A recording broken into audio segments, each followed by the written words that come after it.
New at 6, we have an I-team investigation. We've seen this over and over again. Traffic jams because an overheight truck tried to squeeze under a bridge or get into a tunnel. In some cases, those truck drivers leave behind hundreds of thousands of dollars in damage. Okay, so what happens to the drivers and who pays for the repairs and inconvenience? WBZ Chief Investigative Reporter Cheryl Fiandaca went looking for answers.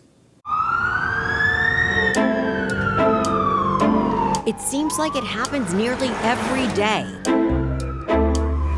Overheight trucks hitting overpasses and getting stuck under bridges and in tunnels. And I hear them crashing into the thing periodically. It's fabulous.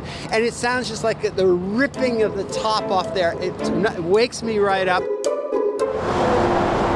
One of the worst crashes happened in July of 2021.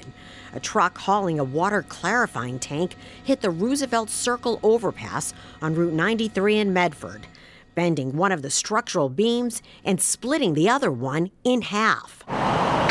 The damage so serious, it forced the state to shut down a portion of 93 South.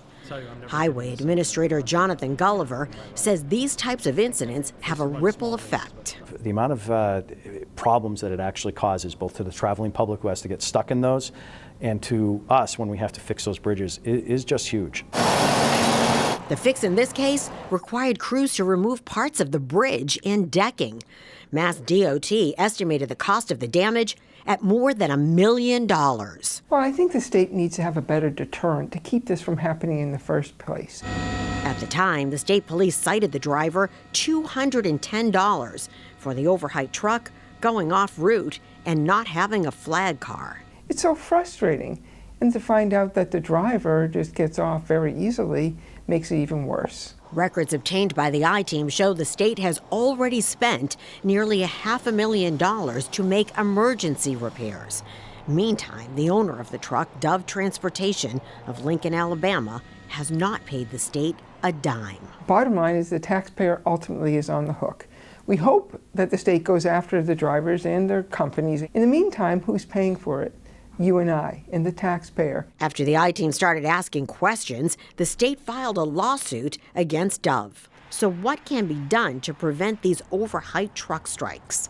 It's really hard to say exactly that there's a silver bullet here. I don't think there is. It's the education, it's using the right tools, like right apps, and it's making sure that the right signage is out there to prevent people from actually coming down the wrong roads. Much of which DOT says is already in place and sometimes ignored by truck drivers, like this one, who just last week drove his overheight truck into the Sumner Tunnel, despite the signs warning it was too big.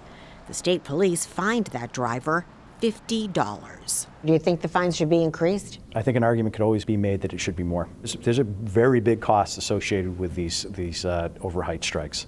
The I-team contacted Dove Transportation and its lawyers, but did not hear back. In court filings, the company denies causing the damage. Cheryl Fiandaca, WBZ News.